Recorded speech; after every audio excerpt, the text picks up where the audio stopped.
nanonood at matuto kay Teacher Maya. At ang topic natin ngayon ay, our topic is the equations in quadratic form. So, meron tayong mga equations na hindi natin akalain that these equations are quadratic. So, ngayon, bago tayo mag-solve ng mga equations na ito, let us review first. So, meron tayong 4 na methods in solving quadratic equations. The first one is extracting the square root. Second is by factoring. Third is completing the square. And the last one is by using the quadratic formula. So, pwede tayong mamili sa 4 na to sa pag-solve ng mga quadratic equations. Now, let us solve equations. So, using any method of finding the zeros of quadratic equation, solve for the following. So, the first equation is x squared minus 6x plus 5 equal to 0. So, let us use muna factoring for this equation. So, in factoring, kailangan lang natin kunin ang factors ng last term or ng constant term na kapag in-add natin, makukuha ang coefficient ng x. So, the constant term here is 5. Ano kaya ang factors ng 5 na ang sum ay negative 6? So, the factors of 5 whose sum is negative 6 are negative 5 and negative 1. Then, let us get the factors of x squared. So, the factors of x squared are, syempre, we have x. Then, let us add here the first factor of 5, which is negative 5. And the second factor of x squared is x. Then, we have negative 1. So, the factors of x squared minus 6x plus 5 are x minus 5 and x minus 1. Then, syempre, this is equal to 0. Then, after factoring, let us equate each factor to 0. So, we have x minus 5 equal to 0. And the second one is x minus 1 equal to 0. Then, let us now solve for the value of x. So, in the first, we have x is equal to 5 and second is x is equal to 1. So, the roots of the equation x squared minus 6x plus 5 equal to 0 are 5 and 1. Okay? Second equation is 3x squared plus 7x plus 4 equal to 0. So, ngayon, let us use naman the quadratic formula in solving this equation. So, bago tayo mag-solve, let us identify first the value of a, b, and c. So, a here is equal to 3, b is 7, and then c is 4. Then, let us have now the quadratic formula. X is equal to negative b plus or minus square root of b squared minus 4ac all over 2a. Then, we have x is equal to, substitute na natin ang value of a, b, and c. Negative b. So, b is 7. So, we have negative 7, then plus or minus square root of 7 minus 4 times the value of a, which is 3, then value of c is 4, all over 2 multiplied by a, which is 3. Then we have x is equal to negative 7 plus or minus the square of 7 is 49 minus the product of 4, 3, and 4. So 4 multiplied by 3 is 12 times 4. The answer is 48. Then all over 2 times 3 is 6. Now we have x is equal to, syempre we have negative 7. Then, sisimplify natin yung 49 minus 48. So, i-minus natin yan. The answer is 1. So, we have now negative 7 plus or minus square root of 1 all over 6. Then, let us choose the positive value or positive square root of 1. So, we have negative 7 plus the square root of 1 is 1 over 6. Then, simplify, negative 7 plus 1 is equal to negative 6 over 6. Or this is equal to negative 1. Now, let us choose naman the negative square root of 1.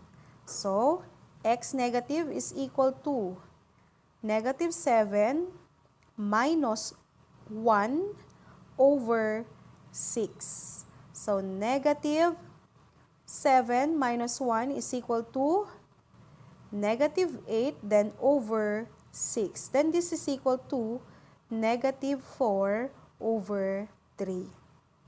Okay? So, the roots of the equation 3x squared plus 7x plus 4 equal to 0 are negative 1 and negative 4 over 3.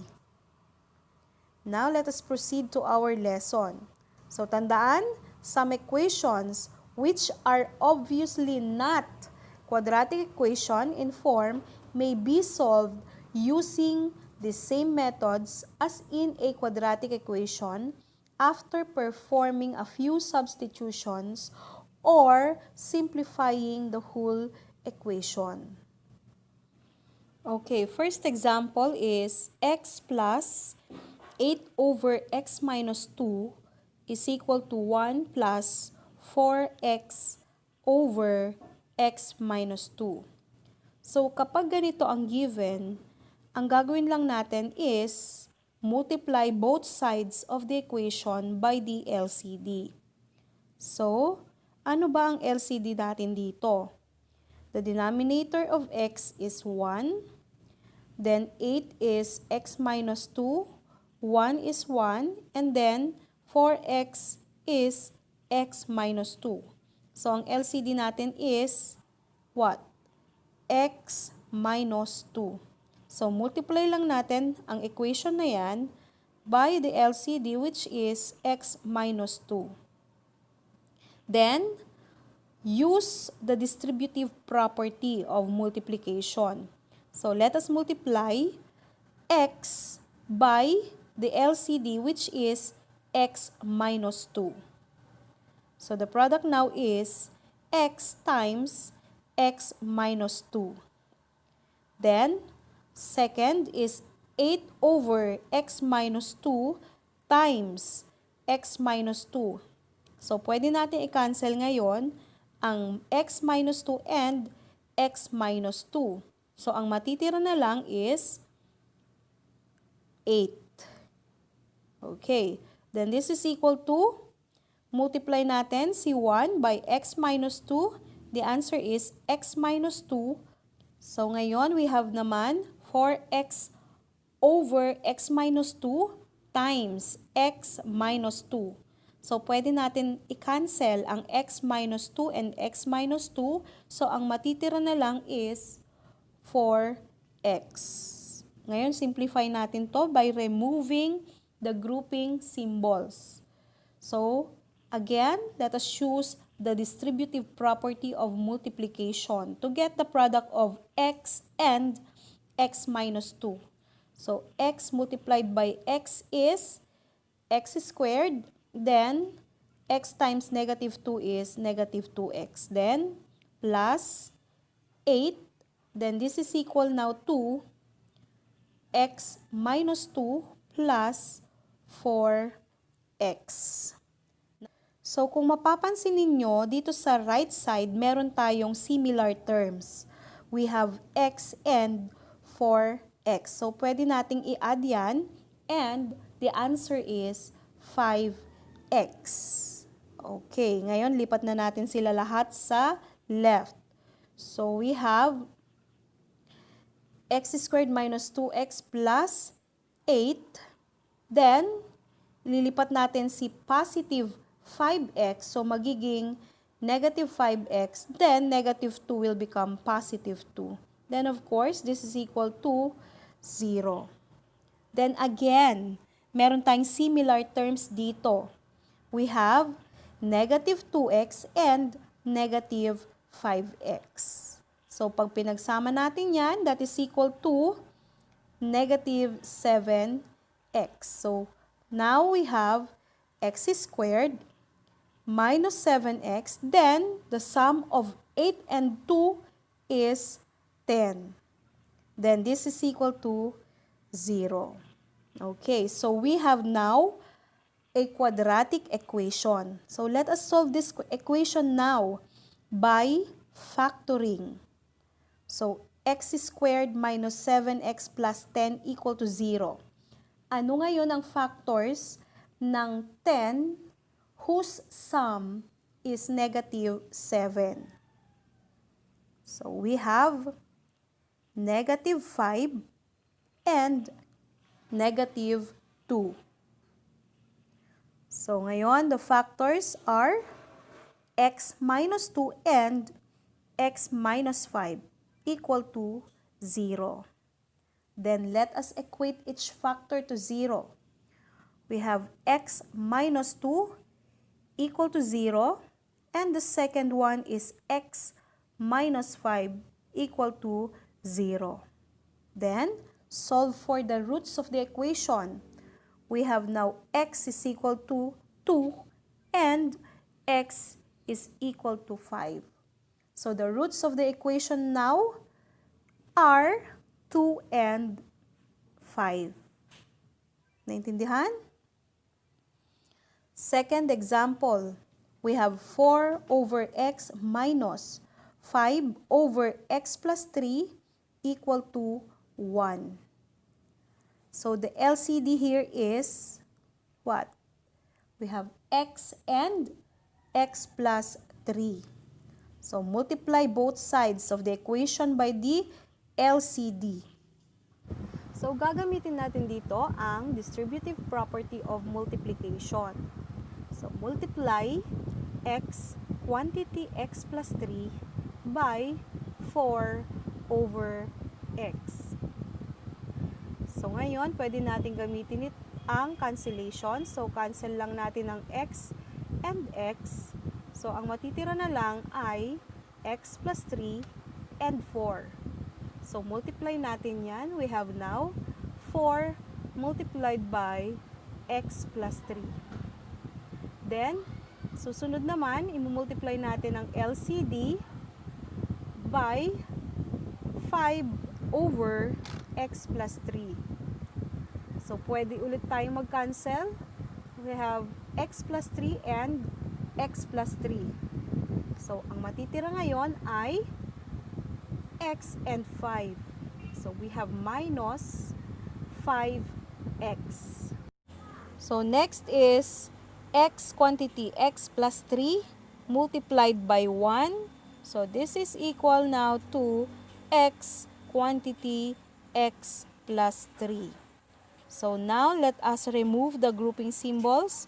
So, use the distributive property to get the product of 4 and x plus 3. So, 4 multiplied by x is 4x. Then, 4 by 3 is 12. Then, we have minus 5x.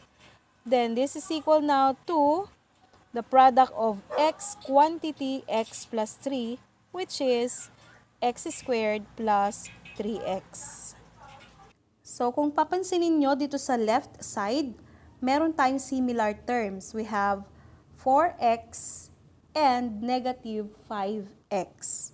So, pag sinimplify natin yan or inadd natin, the answer will be negative x. So, lipat natin ngayon sa isang side lahat ng terms. We have now x squared plus 3x, then yung negative x magiging positive x, then positive 12 will become negative 12. Then, this is equal to 0. Then, meron tayo ulit similar terms. We have 3x and that is equal to 4x. So, we have now x squared plus 4x minus 12 equals 0. Now, by factoring ulit, let us solve the equation x squared plus 4x minus 12 equal to 0. So, what are the factors of negative 12 whose sum is positive 4? So, we have 6 and negative 2. So, we have now x plus 6 and x minus 2. Okay, so ayan, naka-equate na sila to 0. Then, solve for x, we have x is equal to negative 6 and x is equal to 2. So, ngayon, the roots of this equation, or the equation 4 over x minus 5 over x plus 3 equal to 1 are negative 6 and positive 2. Okay? Sana nasusundan ninyo.